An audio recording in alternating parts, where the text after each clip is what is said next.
নমস্কার বন্ধুরা, অঙ্কিতা গল্প স্টুডিওতে আপনাদের সবাইকে স্বাগত।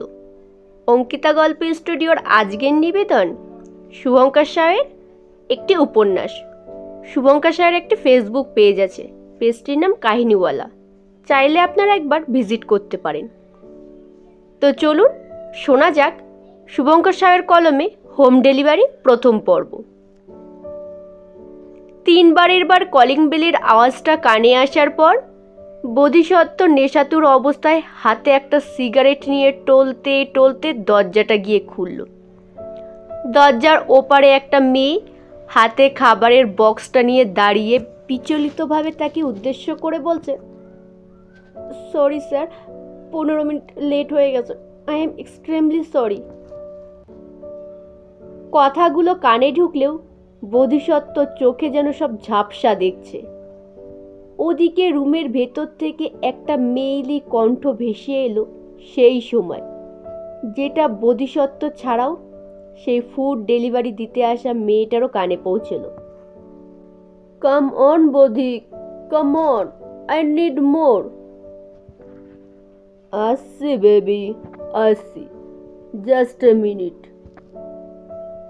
মাতাল ঠোঁটে উত্তরটা দিয়ে বোধিসত্ত্ব এবার দরজার ওপারে দাঁড়িয়ে থাকা মেয়েটাকে একটু রুডভাবেই বলল, bad manners, very bad manners. I hate bad punctuality. Sorry sir, আসলে আমার স্কুটিটা। পুরোটা বলতে দিল না মেয়েটাকে বোধিসত্ত্ব।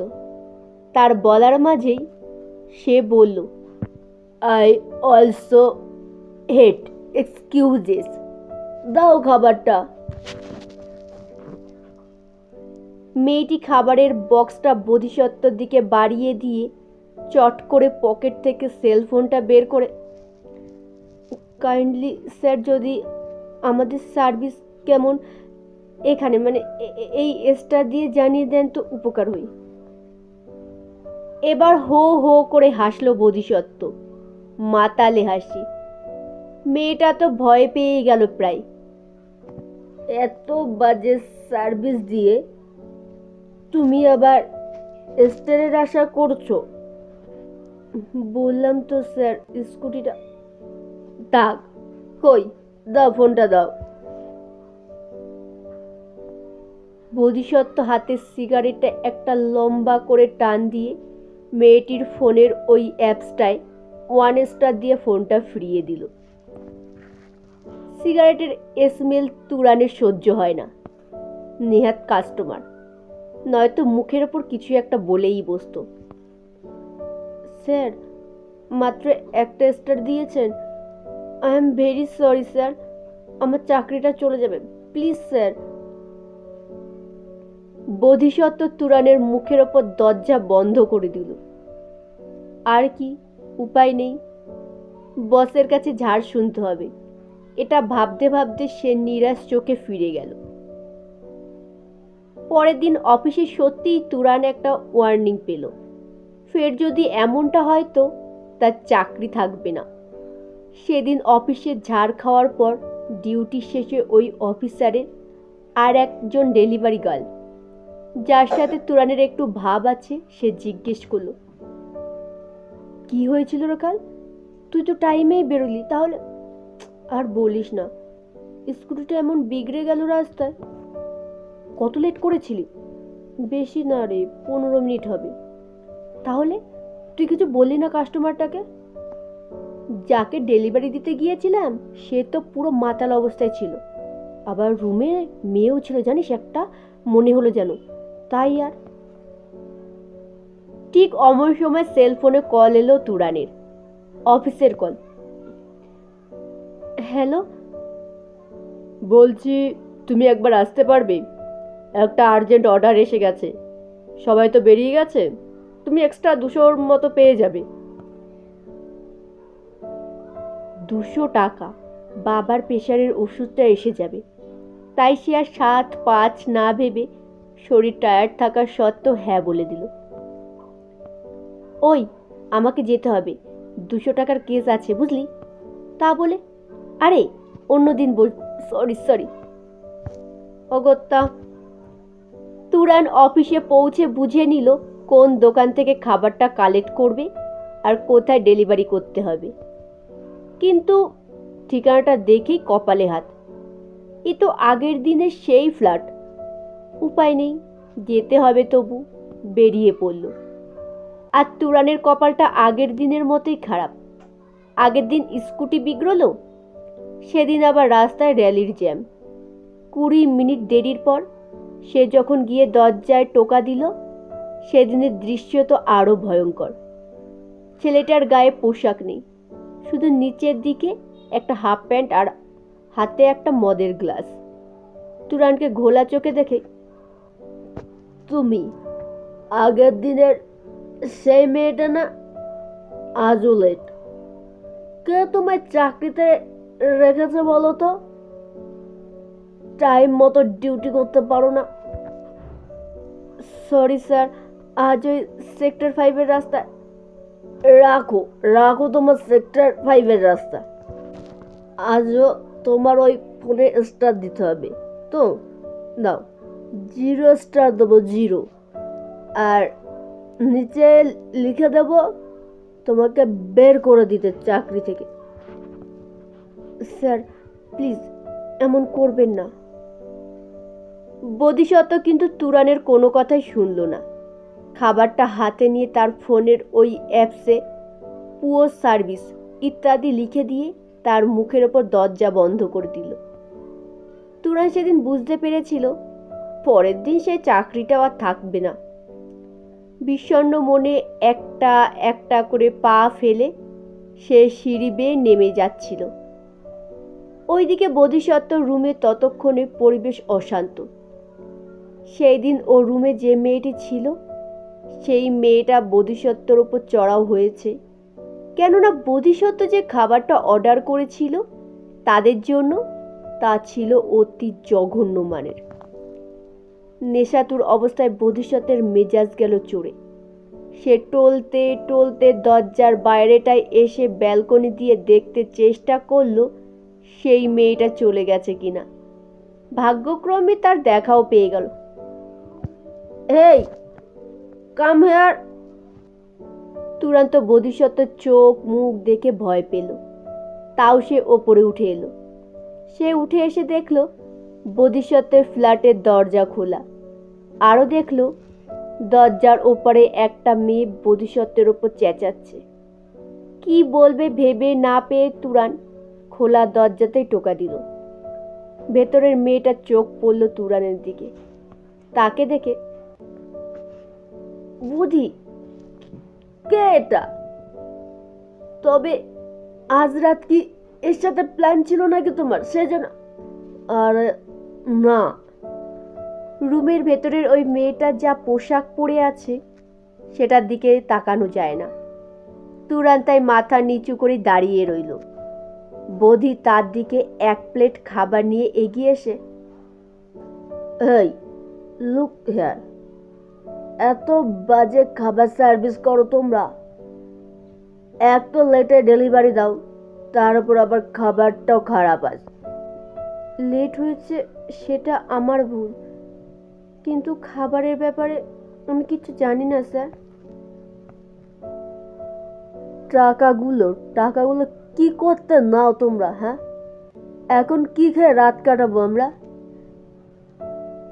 স্যার আপনি আমাকে কিছু টাকা দিন, আমি যেভাবে হোক খাবারের ব্যবস্থা করে দিচ্ছি। অবশেষে তুরান নিজের চাকরি বাঁচাতে অত রাতে নিজের স্কুটি করে শহরের এদিক ওদিক খুঁজে বোধিসত্ত্বের জন্য খাবার নিয়ে এসে দিল।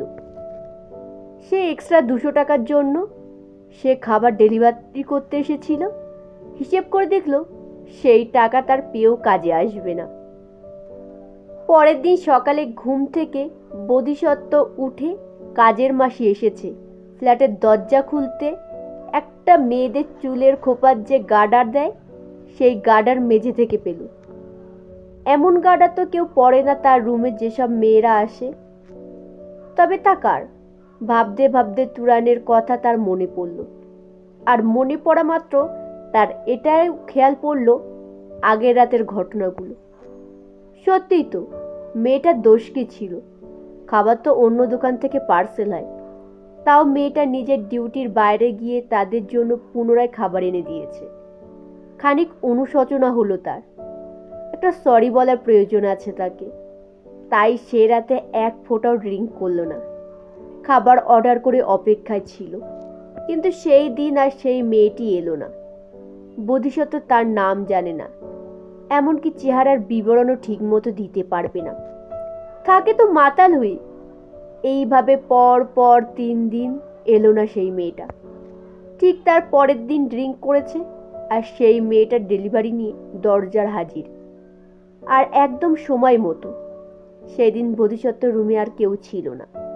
নেশায় চোখ ঘোলাটে, ভালো করে দেখতে পারছে না, তাও তুরানকে চিনতে পারল। এই যে তুমি 3 দিন কোথায় ছিলে? খাবার দিতে আসনি কেন? স্যার, আমার মর্নিং শিফট ছিল। 3 দিন তোমার জন্য 3-3টে দিন খাবার নষ্ট হয়েছে, সেটা কি তুমি জানো? সরি স্যার, আমি বুঝলাম না। আমার জন্য মানে? আমি তো আসিনি। হ্যাঁ, তোমার জন্য, শুধুমাত্র তোমার জন্য। আমি দুজনের জন্য খাবার অর্ডার করেছিলাম যে তুমি আসবে। তোমার একটা, আর আমার একটা। কিন্তু তুরান্ত বোধিসত্ত্বের কথা কিছুই বুঝতে পারছে না। ভাবলো নেশা করে ভুল ভাল বকছে। আচমকা একটা ব্যাপার হলো, তখন যেটার জন্য সে একেবারে প্রস্তুত ছিল না। বোধিসত্ত্ব কান ধরে মাটিতে বসে পড়ে। I am very sorry madam, আমার ভুলের জন্য আপনাকে আমার খাবার এনে দিতে হয়েছে আগের দিন এত রাতে। ঠিক অমন সময় হলো কি, একটা মেয়ে এসে হাজির সেই ফ্ল্যাটের দরজার সামনে। সেই মেয়েটা তুরানের সামনে বোধিসত্ত্বকে কান ধরে হাঁটু গেড়ে বসে থাকতে দেখে বলে উঠল, কি করছো কি তুমি বোধি? বোধিসত্ত্ব কান ধরা অবস্থাতে, এই কে রে তুই? আরে আমি রিয়া। যা তুই যা। মানিটা কি নিজে ফোন করে ডেকে? বোধিসত্ত্ব একথার কোনো উত্তর না দিয়ে পকেট থেকে টাকা বের করে রিয়াকে বাড়িয়ে দিয়ে, এই জন্যই তো আসিস, যা এবার চুপচাপ পালা যা। রিয়া চলে গেল কট মট করে একবার তুরানের দিকে তাকিয়ে। বোধিসত্ত্ব আবার শুরু করলো কান ধরে, সত্যি আমি দুঃখিত, তোমার সাথে প্রথম দিন থেকে খারাপ ব্যবহার করছি। তুরান কি বলবে বোঝাতে গিয়ে কিছু লাভ নেই, তাই সে, আচ্ছা ঠিক আছে স্যার, আমি কিছু মনে করিনি, এমনিও খাবারটা এবার নিন, আমার বাড়ি ফিরতে হবে। না, তোমাকে বাড়ি ফিরতে হবে না, তুমি আজ আমার সাথে বসে খাবে, আমি তবে শান্তি পাবো। এইসব কথা শুনে তুরানের ভয় হলো। মতলব কি তার? কি বলছে? এমনিতেই বোধিসত্ত্বের স্বভাব চরিত্র সম্পর্কে তো সে ওয়াকিবহল।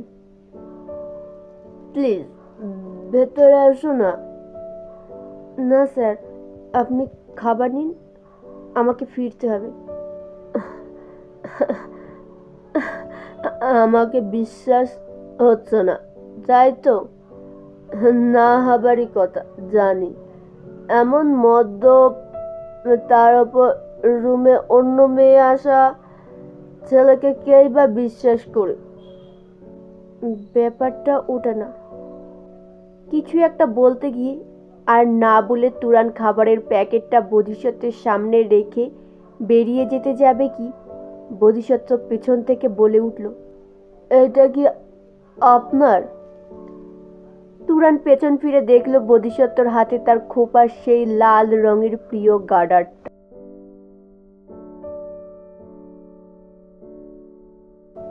নমস্কার, শেষ হলো গল্প পাঠ। কেমন হলো অবশ্যই জানাবেন।